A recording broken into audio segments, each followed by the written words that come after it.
You wake up in the silence of unanswered questions, the weight of uncertainty pressing hard on your chest. They've asked for space, and now it feels like your relationship is teetering on the edge of something you can't quite name. The fear is real. What does this mean? How do you respond?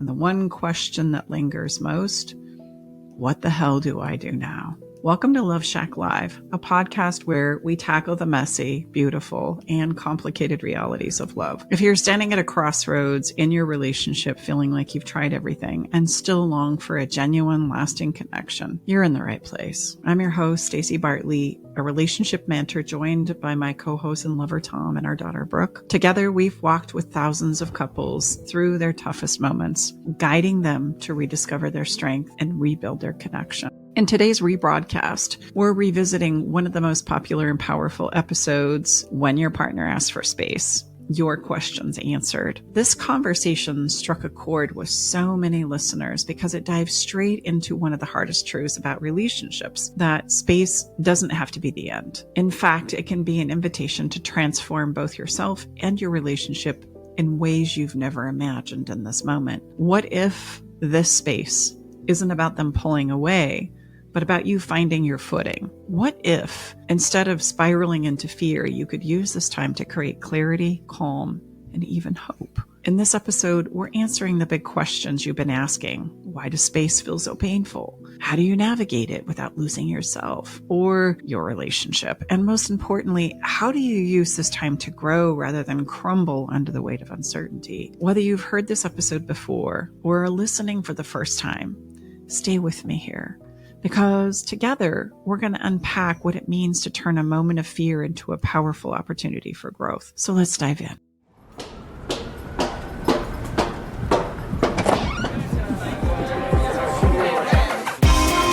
Hey, thank you for coming.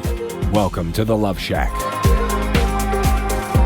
So I want you to imagine you and us together in a room sitting in a circle. The three of us are at the head of the circle, and the space is for you to ask any question that might be coming up for you around this conversation of space and separation. Brooke is the moderator. The questions come from the thousands of comments and shares we have recently received from that episode. So let's dive in. Brooke, what's our first question? The first question is one that created quite a bit of conversation in the comment section of our video that got hundreds of thousands of views, and it's about the anxious-avoidant paradox. And there was a lot of discourse back and forth. Some people defending the anxious side, some people defending the avoidant side. And I just thought it was a very interesting conversation that took place. So the first question is, why does the anxious partner often make sacrifices while the avoidant partner doesn't seem to have to compromise in this space conversation? Yeah, I understand that that's how it feels, but let's just look at something else for a moment. We all have coping skills that we have acquired from typically our families of origin. And we can acquire these in many different ways, but primarily there's two survival modes that we tend to reach for when our emotional backs get pressed against the wall. The first one is the avoidant. It's like I've learned and adapted to environments as a child that I didn't know how to cope with. And my go-to mechanism that I practiced hundreds of thousands of times was to just check out, go missing, disappear, tune out. Literally, I can tune out to such a degree that I can't hear the voices. I don't get involved in the chaos, even though it's right here in front of me. I can also learn how to dismiss myself or take myself out of the equation altogether. And that for the money of hundreds of thousands of times that was my only option, that's exactly what I did. We call those people avoidant. We can call those people also a bit controlling, but basically I drop off the space of the earth and I go missing. And that is my coping skill. And I hope that that makes sense to you. So when they get emotionally pressed, an avoidant is going to check out, tap out, go missing. That's what they know to do. That's the only thing they have become accustomed to that's going to give them comfort and solace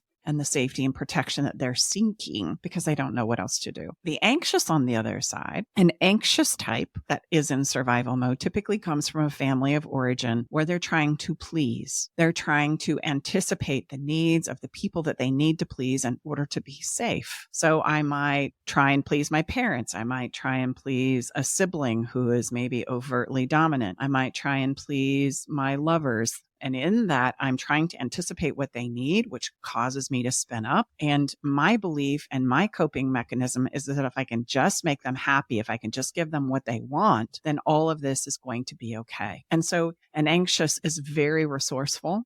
An anxious is going to think of the thousands and myriad of ways that maybe they could please the potential person that they're trying to gain acceptance from, love from, grace from, and even a sense of validation that I exist. So I'm going to continue to try and please you, serve you, show up, give you what you want, try and anticipate what it is you want. And that's what causes me to reel sometimes. And what creates a lot of anxiousness is when I feel like I've tried all of my stuff and there's nothing left to do. And now I'm reeling. I don't know what to do anymore. It seems like everything I do is not enough. And then it starts to turn on itself. Maybe I'm not enough. Maybe I can't get this right. Maybe I'm the problem. And that anxious, obsessive thinking starts to implode on itself. So the only thing they know how to do to get comfort is to somehow figure out what it is they need to do in order to get the avoidant person to engage with them. In their mind and in their coping skill, when their emotional backs get pressed against the wall, is if I can just get this person to engage with me, to hear me out, to give me a hug, to hold my hand, to hang out with me, then I am going to feel so much better. And so they are on a pleasing hunt to figure out the myriad of ways that they can get that to happen. And so hence you see the beautiful combination, I say, of an anxious avoidant and why in our attachment style theories, this is such a common pairing. You can see that instead of the avoidant needing to check out and go missing, they need to learn how to be present, advocate for themselves, show up even though it's difficult. And you can see for the anxious person that their coping style, they need to realize that space is okay. You can exhale. It's often not about you. And there's nothing in this moment that you can do for the avoidant person that's going to help you feel better. But that's a really difficult thing to do. And so you can see in those moments, everybody's being required to do an emotional push-up. So does it just appear then that one of the side of those different dynamics is paying more into this space than the other? It's not fact, but it does appear that way. Yes. Yeah. So another thing that I wanted to say about the comment section is that both sides are very defensive of their own position. So because they have all of the reasons why they do the thing that they do. And in the space episode, it kind of sounded like we were defending the avoidant person's stance simply because we were explaining why they were doing the thing that they were doing. The whole episode basically was like an avoidance manifesto because we were explaining why they do this, why they need the space, and why they do go missing. So it did seem like that. But I want everyone to hear that we're not defending anyone's position and we're not saying anyone is right and anyone is wrong. We're simply explaining why these things happen in relationships. And also we're telling you about them so that you know it doesn't have to stay this way. Like, you don't have to stay anxious and you don't have to stay avoidant just because that's how the way you are now. That is not the recipe for a healthy relationship. Just so you know, this space conversation is not like, yes, this is a wonderful thing to do in your relationship. No, we want you to get to the point where this doesn't have to happen, where 3 to 6 months of space does not need to happen because you know the tools and skills necessary to make it so space isn't required in your relationship because the little messes are happening and you're cleaning them up as they happen, not because they get into these giant mountains and that's why space is needed. Mm-hmm. But it's really hard to explain that in 150 characters in a comment section. So that's why we're doing this episode. Yeah, absolutely. And I just want to point out that an anxious is more about doing. They're more about trying to figure out what needs to be done in order to engage the other person. And the reason why they get so frustrated is because the other person is in the not doing. I don't care what you do. I don't want what you do. I don't want to talk. I don't want to do anything. I just need you to leave me alone. And that's where I find my solace. And so you can start to see why the anxious person would think I'm doing and doing and doing, and I'm the only one suffering, and I'm the only one trying to figure this out because the avoidant person has just gone missing. And so in not knowing what we don't know, we're going to assume, which we all do as a human being, that my side, the anxious side, is the most painful, and I'm the one that's trying to figure it out, and I'm the one doing the research, and I'm the one listening to this podcast probably, and I'm the one taking the quizzes, and I'm the one trying to figure this out. And I can start to make up a terrible narrative that they don't care. They never did. I can jump to conclusions about myself that I'm worthless. I'm not deserving. Annoying, too much. Yes. all of those things. And that spirals the anxiety. And so part of an anxious person's part is to recognize that even though this person might need space, is I'm okay. I'm okay. I'm good enough. It's not about that. I got to take care of myself. I got to please myself. I've got to do some self-care. I've got to calm down. I've got to breathe. And that's really hard. And that's not what you're typically accustomed to cope with things like space. And I want you to just see on the other side, this is why I say everybody's got to do an emotional push-up, is the avoidant is not having a great time either. And what they need to learn to do is stop running long enough to realize that the only way you're going to solve a problem and create the love and relationship that you want is by showing up, by literally avoiding the temptation, the emotional drive to run like you've always done so that we can solve this. I just recently had a precious client that I was doing a session with. And unfortunately, this is a place where they had gone round and round and round of an avoidant person connecting with an anxious person, one asking and begging and pleading for connection and conversation and commitment, and the other person saying, oh, I don't know. And what was revealed was the anxious person saying, I'm starting to learn that when you say maybe, that means no. That means that you're still on the fence and that I am enough as I am, as I sit, and that I don't need to enroll you into a relationship with me to be okay, that I'm okay on my own. And all of a sudden, the avoidant person was like, I never said that. I've always loved you. I want you to know that. I was just afraid. I was just afraid to show up and be vulnerable. And that's it. They have to learn how to show up and be vulnerable. An anxious person needs to understand and learn that they are enough, that has nothing to do with the equation, and that enrolling them or doing things that push them into submission so that you can have your moment of connection that you think is going to solve the problem is actually just the continuation of the avoidant anxious dynamic. Stay with us. We'll be right back. Hey there, Love Shack Live family. It's Brooke. If you're listening right now, chances are you're navigating one of the hardest moments in your relationship. Maybe your partner has asked for space and you're left wondering, what do I do? What's next? I want you to know you're not alone. This is such a tough and scary place to be, and it's okay to feel unsure or even overwhelmed. That's exactly why we created the Love and Limbo 30-Day Roadmap.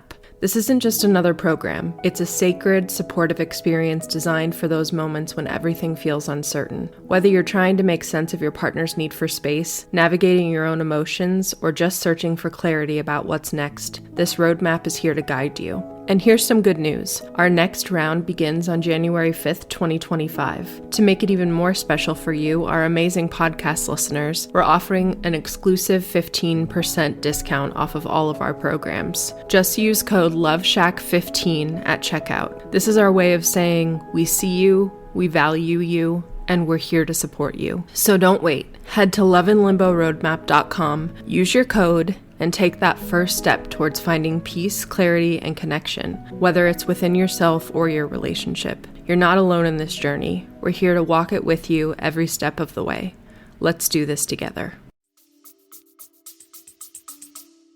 What you just said perfectly illustrates a frustration that I know anxious people have. They're saying, why do we have to do all the work? And it's just because and also you need to stop, but also it's just because the work that the avoidant person needs to do is invisible to you because you're so used to coming to the table. You're so used to showing up. You're so used to being vulnerable when that is so uncomfortable to the avoidant person. So that is the work that they need to do. There is work for both people to do here. We're not saying the anxious person needs to, turn into an avoidant or that the avoidant person needs to turn into an anxious. That's not what we're saying. But both sides need to come towards the middle. Well, that's what's required. And for us simple folk out there, I think we all need to remember, because we may view someone and think we know what him or her is experiencing, we don't. I would like to maybe encourage the anxious person to look at the avoidant person like we look at a swan. You know what that swan is doing below that water? Those little legs are going 1,000,000 miles a minute. And how peaceful do they look on top of the water? So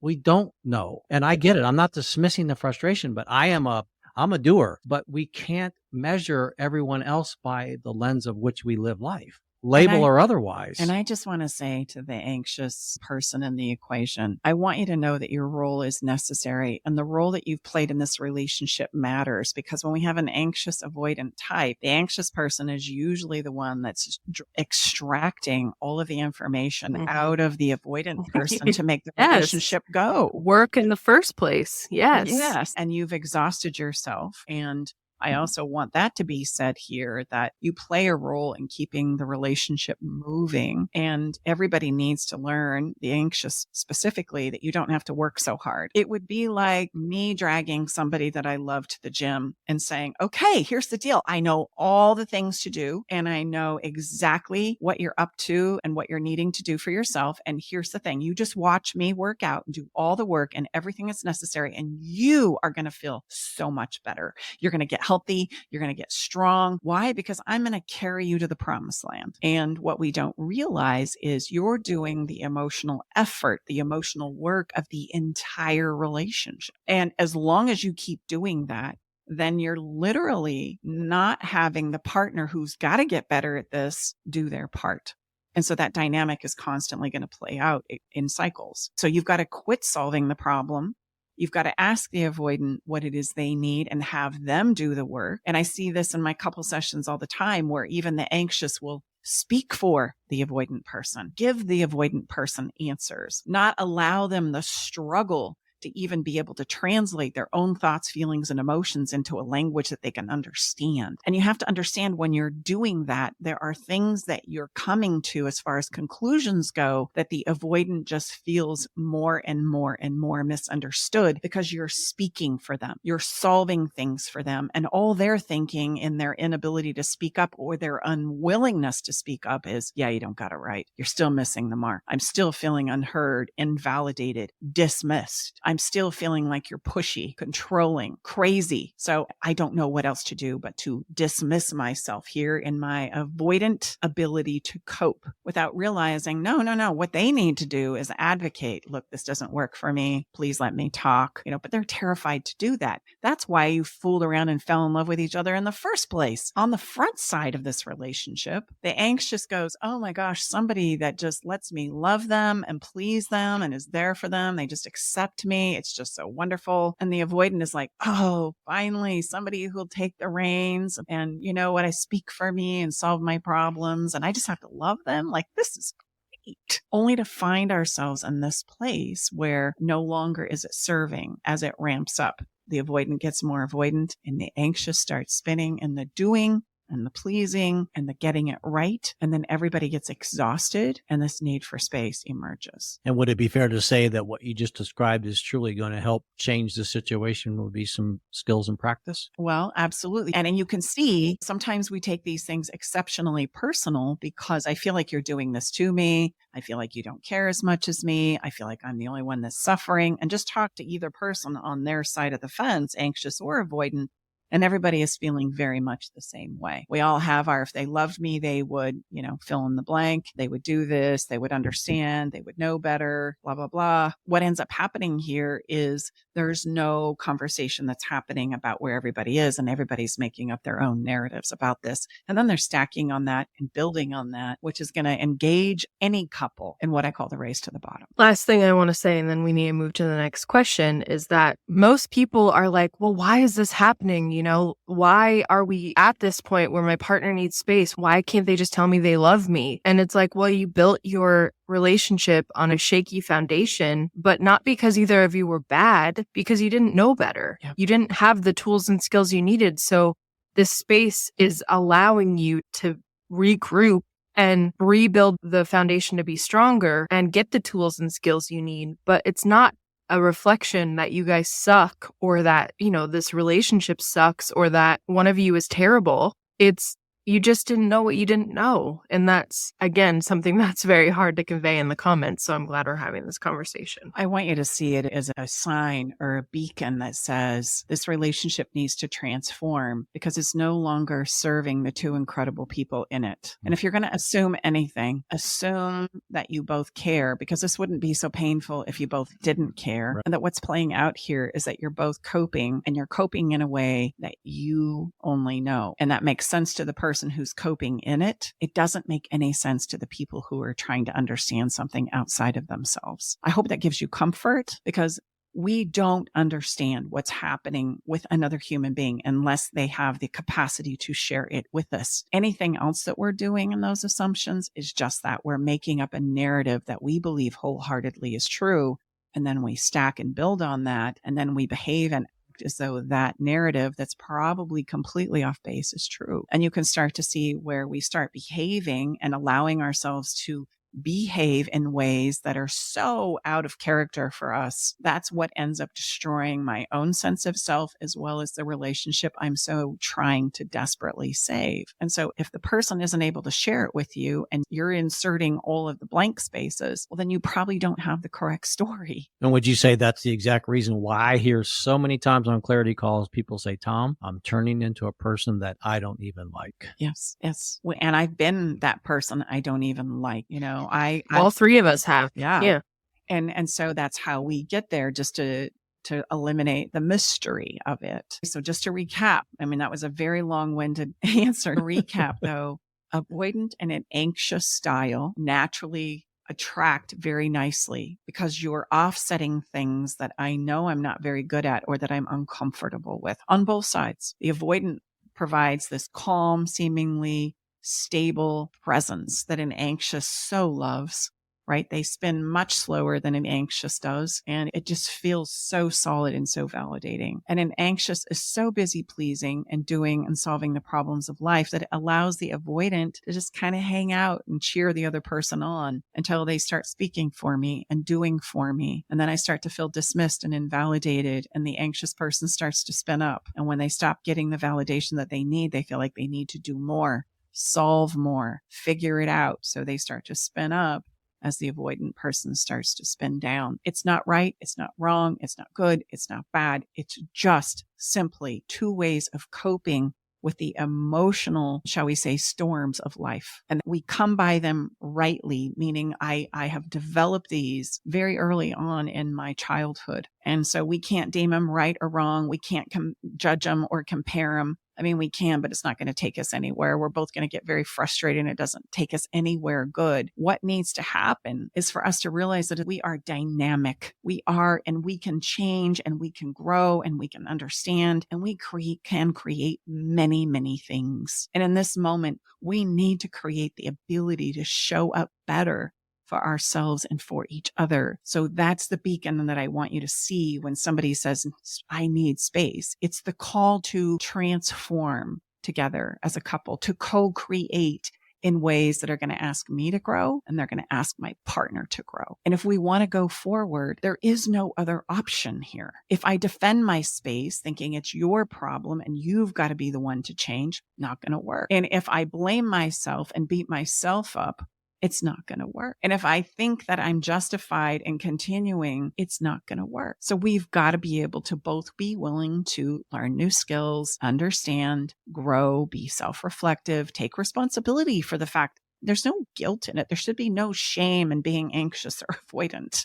One is not necessarily superior or inferior to the other. They're both very painful places to live that give us exactly what it is we say we don't want when it comes to the relationship experience. The independent/interdependent dichotomy. How can one build interdependence with a partner who is focused on independence? Meaning it seems like to the non-avoidant person that the avoidant person is like hard fast on maintaining their independence in the relationship. So how can you bond with each other when that seems to be the case? You can't. That's the short and simple answer. You can't. You have to have somebody who's willing to co-create with you. It can be something that they wrestle with, but they're going to have to learn how to share their thoughts and feelings with another human being instead of believe and continue to believe that it's not safe to do so. They're going to have to be willing to develop some vulnerability and some empathy. And the good news is that is absolutely something that we can develop. I have to have the desire to do that though. And there's nothing for the interdependent person, or shall we say the person who's probably very well versed in expressing how they feel, being vulnerable, those kinds of things. There's really nothing you can do except for invite the person that you would like to connect with and help them see the rewards of doing that work for not only us, the relationship, but for themselves. And that's about all you can do there. If they're unwilling to do that, there is nothing you're going to be able to do to leverage, coerce, manipulate, enroll, all of those things that we attempt to do because we want it so desperately. Unfortunately, we cannot force or control anybody to do work for themselves they're not willing to do. And that's true not only in relationships, but it would be true in all matters of human behavior change. Person themselves has to want it, to desire it, to get benefit from it. And they're the only ones that are going to need to do the work in order to show up differently in the relationship. The only thing I would say is that it's what the person who's craving interdependence with their partner could do is do a little bit of a self-assessment on how they've been asking for that in the relationship, because it is frustrating when your partner insists on staying avoidant no matter how hard you ask them to please join you in the relationship emotionally. Eventually it becomes probably a situation where you're beating up on them. You know, even if you probably don't want to admit that to yourself, you're probably belittling them. You know, you're doing all the things that you probably shouldn't do. So something you can do is get some help for yourself. So come work with us and learn how to use the language of love in a productive way where it's not about beating up on your partner, but it is asking for what you want, but it's just in a better way. So that is something you can do that doesn't involve you trying to wrangle your partner to come join you. You can do it on your own and will help you say the things you want to say in a more effective way in your relationship. I totally agree. Like engaging in the race to the bottom when I'm allowing myself to say and do things that I don't even feel good about saying myself in an attempt to, and in my desperation to create or enroll this person into engaging with me. Yeah. Yeah. There's value in you. It's good for you and it's okay for you to desire this, but you also have to accept what's being handed back to you, which is if an avoidant person is unwilling to engage with you, then you have to accept that they're not ready. It's probably more times than not. I just want you to hear it's not because they don't love you or want the relationship. It's because they're not willing right now or courageous or have the capacity emotionally to face off with themselves. And we don't realize that that's the most courageous work that we will do is literally face off with me. It's much easier to just keep avoiding it because that's a scary proposition. And so we can't force people to do that. We can only invite them, let them know that we support them, that you believe in them, that you believe in their ability to do this. And then they are going to need to make the choice. And so in asking, like you said, Brooke, in asking in those better ways, that is the something that you can do. And then I would add, get busy remembering and knowing and building your own confidence and sense of self, that you want them, you desire them, you hope this goes well, but at the core, you know you're going to be okay if this doesn't go that way. You have a strong sense of self, which is what I call love insurance. I know that it's going to be hard and devastating if this doesn't take me where I want to go. I also know inside of myself, I'm going to be okay somehow because I have a well-developed sense of self. I'm good enough. I'm valued. I appreciate me. So that's important. What steps can you take when the other party refuses to communicate? You know, my partner is asking for space and they're not talking to me. Like, what do you do in that situation? It's a very emotionally painful situation, you know? Very much so. But here's the thing. If you start pushing, coercing, begging, pleading, or even slinging what I call a zinger, you're just going to push them further away. Here is what you can do is instead of thinking that your only answer is to engage in them and to get them to communicate with you, what I would encourage you to do is get busy figuring out what it is you need to do for yourself and start living, like start developing aspects inside of yourself. That's going to help you feel better. And it's also going to be that piece of love insurance I was just talking about. And let me just stack on that. You're not saying go out and like dance with other guys and post pictures on your Instagram. Yeah, Brooke, you're reading my mind. Yeah, you're not saying when Stacy says go out and get busy living, I want you all listener to hear. Stacy's not saying go out and create another relationship. Please understand that distinction. It's going out and get busy understanding how you tick. Yeah, the first thing I would encourage you to do is make a list of all the things that you used to love to do that swept you up into this relationship that little by little you started to let go of, and engage in those activities again. Like make a list of them and then begin doing them again, developing. Maybe it was writing, or maybe it was playing a musical instrument, or maybe it was spending more time in nature on hikes, etc. Whatever it was, go re-engage with those things again. That's what I mean when I say get busy living. There is no repair. There's a statement that says my best way to cope with pain is to get underneath someone, No, it's not. Don't do that to yourself. It's going to create a lot more drama than it's going to solve. And believe me, it's not going to make your partner pay. It's going to make your partner leave, which is exactly what it is you're trying to not do. If you get pushy instead of patient, you're going to push them away. It's really important for you to understand that. And I understand it's hard. I understand. And then I know the next question is going to be, how long do I have to wait? How long do I got to wait? I just want the listeners to know that Stacy just used that new statement.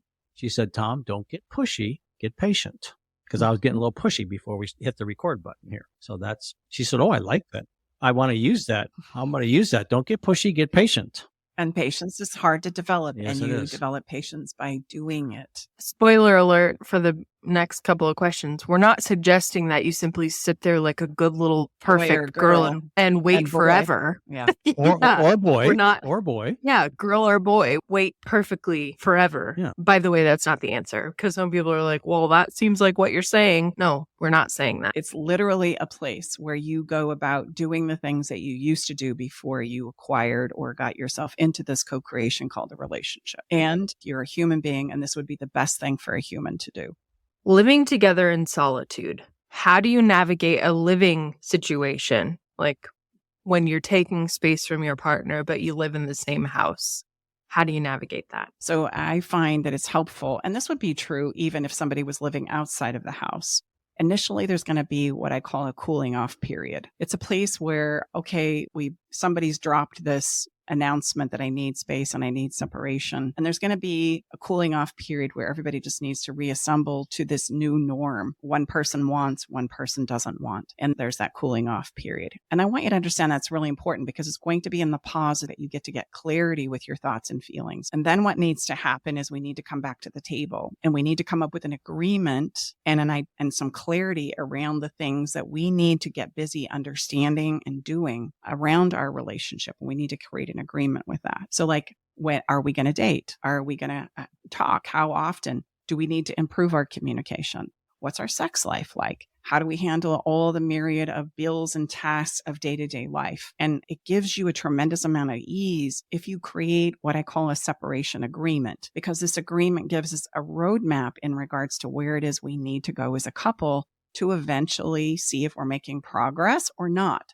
What kills us, and this is what we typically do, is we hang out in what I call the land of maybe. And the land of maybe is a place where everybody is spinning and spiraling and doing their avoidant, anxious, mechanism. And we don't know if we're making progress. We wonder how long we got to hang out here. We're not quite sure what direction we're going in. And so it constantly feels day in and day out like I'm still in this place of uncertainty. I'm going to tell you right now, we don't do well in uncertainty. Like our little minds start to spin at warp speed and we start making up a whole bunch of things that may or may not be true. And then we stack and we build on those as though they are true without being able to vet them out. That's what happens with a huge, long void or lack of communication. It's not necessarily avoiding like we think it is, because believe me, those narratives are getting built and stacked on even though we're not talking. And that's what's going to drive us into seeing no alternative or way forward. Is we just simply run out of emotional gas. And that's why most relationships end. So we need a separation agreement. We need to know when we're going to talk. We need to probably practice sharing and communicating with each other. We need to be able to set our problems on the shelf and go and re-experience each other in new ways and in new fashions. And then we have a safe place to come back to when we need to process down what's happening, what's working, what's not working. And then we continue to improve and get better at those things step by step by step by step. That's how we create a successful navigation through this very difficult space, right? Or this land called space, shall we say. Also, I want to add a caveat to this conversation that when Mom 2 says a separation agreement, that doesn't have to be something you go to your lawyer and create. It can be something that you just write up on Google Docs and print out as a reminder for the both of you, because something that's super common in this conversation is just, okay, we're just going to take space from each other. And my question is, and do what? You know, like, it's not like you're just taking space for 3 months and dilly-dallying and doing what you've been doing, because what's the point of that? Mm-hmm. You might as well stay together or break up. There needs to be a plan for what you want to occur during this period of space. What I was going to say is, That's why we have a lease option contract for love. Yes, exactly. Mhm. It's not legally binding, it's emotionally binding. And that's what you need Yeah. right now. And You this is need something that's going to emotionally bind you. agreements are going to be really important when you go through this place of space. And you're probably going to need some help and support with those because, like Brooke said, what are we going to do? Most of us come up with the answer, regardless of which side of the equation we're on, with, well, I don't know. I don't know what to do. I just know that what we're doing and where we are now feels absolutely gut wrenching. It feels terrible. And I don't know what to do. Nobody's ever told me or taught me or mentored me or guided me through this place. And so a lot of us just sit and flounder. We just kind of flop around like a fish out of water, hoping for the answers and hoping for we're going to figure this out. And just so everyone is clear, the act of taking space does nothing. I mean, yeah, it gives you maybe a little bit of time to breathe, but just because you took space doesn't mean you're then growing. You have to do the growing and the building of the new skills. That's what is going to fix your relationship inside of the space. Mm-hmm. I would just act. So it's the first place that we probably go because we literally you're going into survival mode. So no, we're not butting heads with you on that. But like Brooke had shared, like Stacy shared, what we want to encourage you and inspire you and really impart to you is like, don't just use that space to expect that when the space is over, things will be different, because they won't be different. They'll be the exact same, except you're maybe both hurt now because you didn't navigate space correctly or you didn't do anything to fix your relationship in the space. Well, and I would say just creating space. And if that's all you do, it's just going to create more space. There's a drifting apart that we all just become accustomed to. And that's going probably in the direction you don't want to go. But you're just learning to live without each other. Exactly. And as we continue to get better and better and better at that, just understand that's the behavior that we're getting better and better and better at. The experience is becoming more and more familiar to us. The need for space, though, does come about because I need to gain some clarity with my own thoughts, feelings, and emotions. And that's what we're going to intrinsically do when we find ourselves in a place of confusion, uncertainty, chaos, overwhelm. Our natural nature is to just pull within so that we can kind of get a handle on where am I? And that's important. So space is important, but what you do with that space is going to make the difference between us growing together or apart. And this is why, and we kind of intuitively know that there's going to be a lot of people. In fact, you probably even see this in the comments of these videos that we're creating right now is, oh, hey, if they want space, it's already over. If you continue to just do space, you're right. It is. That's true. If all we're going to do is just do space, yeah, that's probably where you're going to end up. But if we take if we take space and put a plan together and create understanding and develop new skills and practice together, we can navigate to a totally different place. There's space and there's space with a plan. And that's what we're about. Love that. Love that. Because that is what we're about. Yes. Because if you just continue in the space place, that's what you're going to get is more space. Yes. Yes. It's going to lead to the end of you. And and to be fair, that's probably when people hear about others or themselves. And as soon as that space word comes up, the S word, like, oh God, we're done. Maybe if you don't have space without a plan, probably fair to say that the majority of you are probably done. That's probably exactly right. That's probably what they've seen happen to other couples, you know? Yes, absolutely. So it's a fair assumption. The need for space, it comes from a place of survival. Need space to get that clarity and understanding with inside of myself. But just like anything, I can hang out there too long. And then all I'm creating is more and more space without understanding how to do it differently. I don't know what I don't know. And so that's why the plan becomes really, really important. Okay, that leads us nicely into our next question. What should you do, or how can you deal with your strong emotions during this challenging phase? So the emotions, your fears, your insecurities, your doubts, they're all going to flash right now. And I just want you to understand why that is. It's not to be a nemesis to you, but it's to help you understand yourself better and to overcome and address some of those fears and insecurities that addresses or drives, shall we say, that drives your avoidant or anxious behavior. And so they're all going to come up, and it feels intense because it is, and it feels overwhelming because it is. But these are the things that we want to not necessarily change out of the gate. They're things that we want to understand about ourselves, about what we're making up as true. There's a digestion down of our emotions that we really haven't been taught how to do. And if that's a foreign language to you, then it just highlights what I'm saying. We need to learn how to digest down our emotions and accept them and understand them. And then we can start setting about changing them or deciding what it is we want to do to remedy them. But I can't remedy them if I don't even accept them, acknowledge them, or understand them. And so many times I find that especially when it comes to emotions that are uncomfortable for us to feel, what we tend to do is try and change them, dismiss them, ignore them before we understand them. And that's always going to drive the emotion and the intensity of the situation and not resolve it. And what I'm hearing on our clarity calls from last week's episode is people share with me, Tom, that the intensity of what I'm feeling now is different than I've ever had before. Yes. So where's that coming from? Well, just because you've got, again, all the fears and insecurities and self-doubt coming up about you, about love, about relationships, about my future. Like my brain is on overdrive right now about what this means for right now as well as into my future. And when we start obsessing on that, just in an effort to try and find some sense of safety or support or foundation, that uncertainty drives us almost mad. And so these are places that we've got to dive in and deal with. I've got to address my insecurity. I remember going through this myself. I wondered if I was going to be okay. I couldn't even see tomorrow, let alone the rest of today. And it became a moment by moment stepping process. What needed to happen was for me to just give myself the space to understand what was coming up for me and where these fears and insecurities come from and what it is I needed to do to remedy them and address them. Then I could set about learning new skills and going in different directions.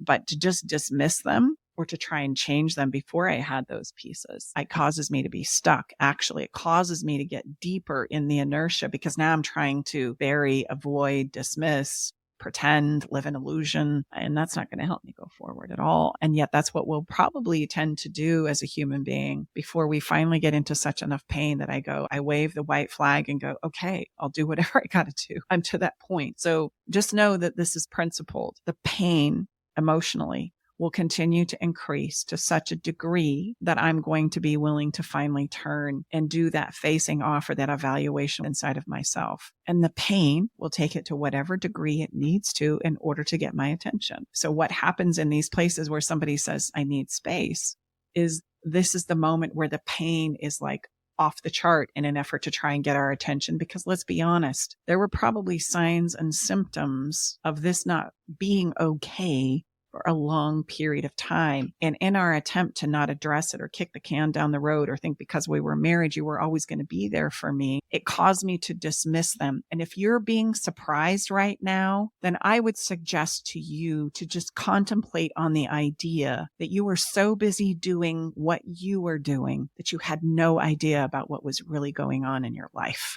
And we can do that. Any of us can. We can be so involved in what I'm up to and what I'm doing. We've totally dismissed the other person thinking that they're fine because I'm fine, which is not true. You're still not co-creating, which is what a relationship is. And so that person's going to spin off unawares of you until the moment comes where they say, I need space. I can't do this anymore. And you're like, what? This is the greatest relationship ever. I've been on both sides of that equation. I've been the person who thought the relationship was great, and I've been the person who felt left behind. Let's do one more, and then it looks like we're going to come back next week with another part 2 episode. Sounds good. Hey, may I have one that I've been hearing a lot of that's really hard for people on my clarity calls? I'm in a space situation and my partner, I know he or she has already seen someone and is driving me crazy. What am I supposed to do? How do I handle that? That's our greatest fear, isn't it?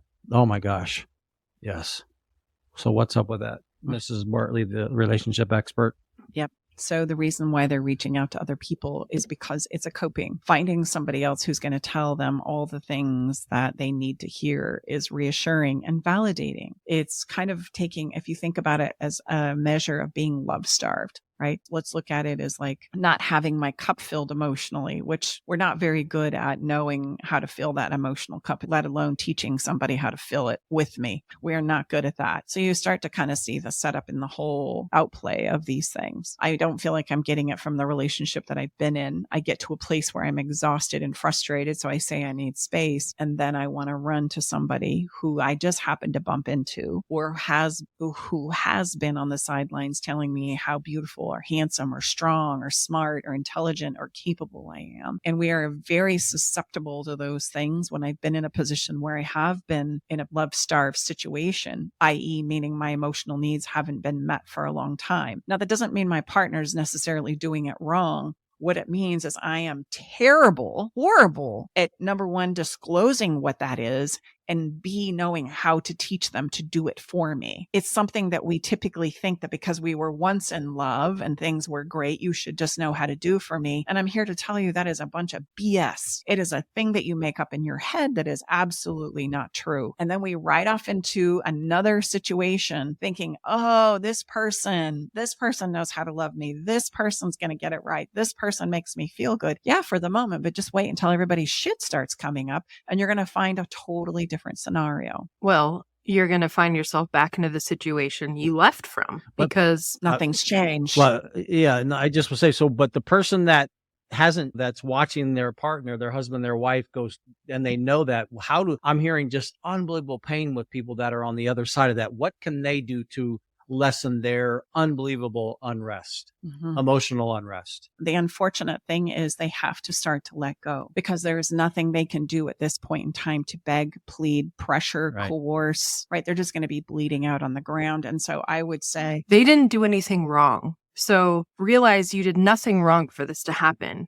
The reason why your partner's needs were not getting met in this very specific situation we've laid out here is because they didn't make them known to you. Because we're just going to go ahead and assume it's the avoidant partner that asked for space and then went and found somebody else. Because the avoidant didn't say, this is what I need, because they're not being vulnerable and they're not telling you what their emotional needs are. And so that you have no room to meet them. And then this whole shit show happens and they go find somebody else. But the same thing is going to happen again because the avoidant person didn't do any work to change that behavior inside of themselves. But now in cases I'm referring to, and just going back over this week's call, there are some people that said, Tom, look, I know I didn't do well. I didn't handle that well. I assumed things. I didn't show up as the best version of myself. So how about in that situation? I'm not dismissing what you said, Brooke, but in this situation, these are people that knew they could have done better. Now they realize it. And we all know when you realize it and you think, oh my gosh, I could have done so much better there. And that person that they weren't demonstrating that to has gone and they know they're seeing someone else.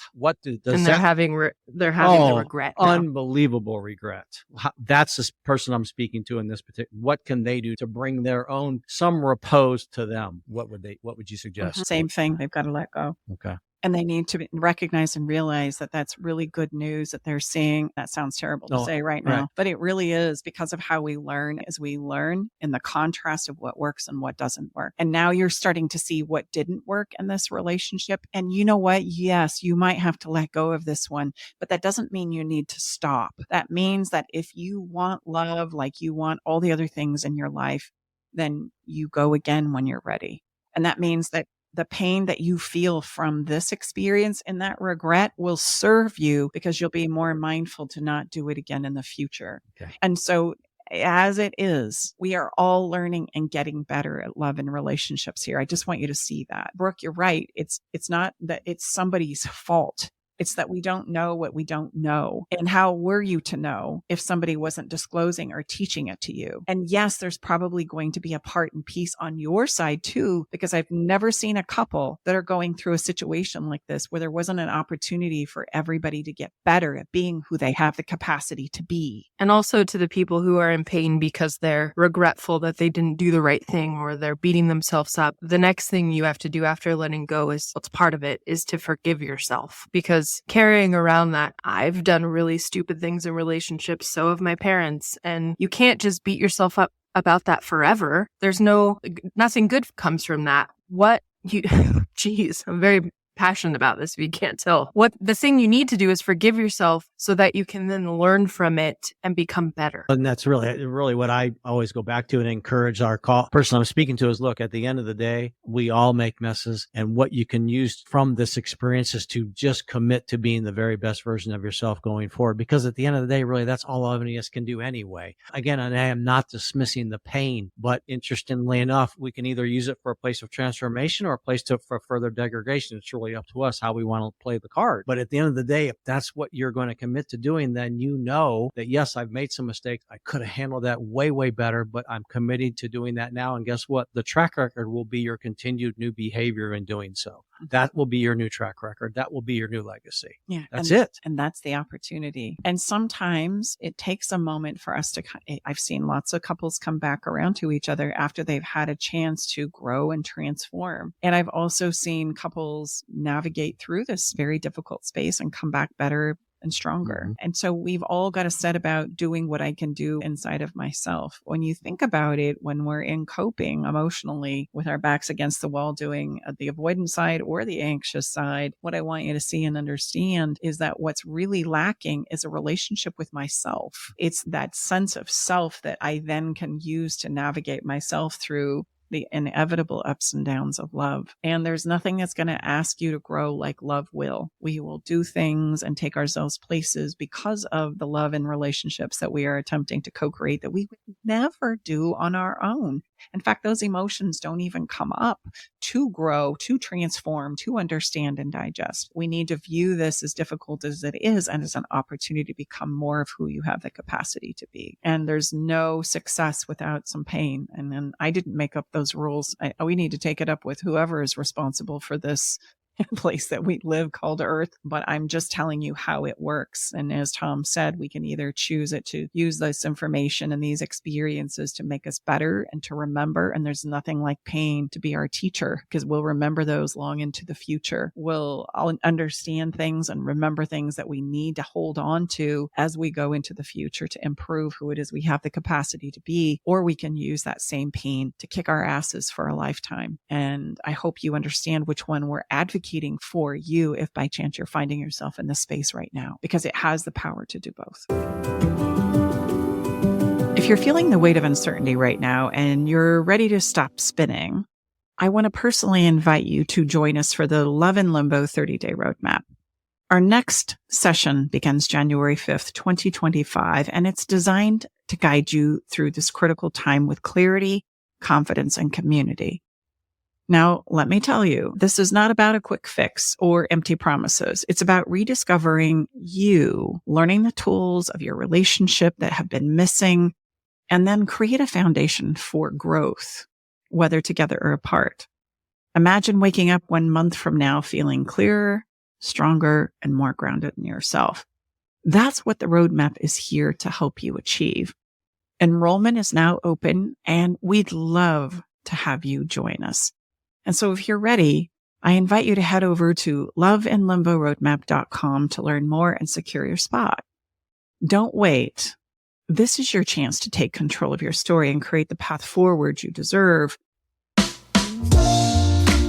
All right, let's have a little bit of fun. We're going to turn a corner here. I think I need some fun. Yeah, and this one might surprise you. Okay. I came up with this Follow the Fun because the one thing that I see in couples, especially right now, is that everybody is feeling exceptionally overwhelmed. They're overwhelmed with the myriad of things that they have coming at them day in and day out, whether that's kids, cooking, cleaning, etc. We're all begging for just an evening off, aren't we? And I want you to know and understand that we can create that. It's not impossible. We can create this, but somebody's got to give it first. So I'm going to invite you to this week, give the gift of relaxation to your partner just for an evening. You're going to give your partner a quiet space to do whatever it is they want with concierge service. And the concierge service means, okay, here's my suggestion for concierge service. Number one, you come up with some kind of a way that they can notify you. I recommend some kind of like a little bell. I envision like this little bell that you can ring, but you could also use a ringtone on your phone just as easily. And I'm going to encourage you to, as simply as you can,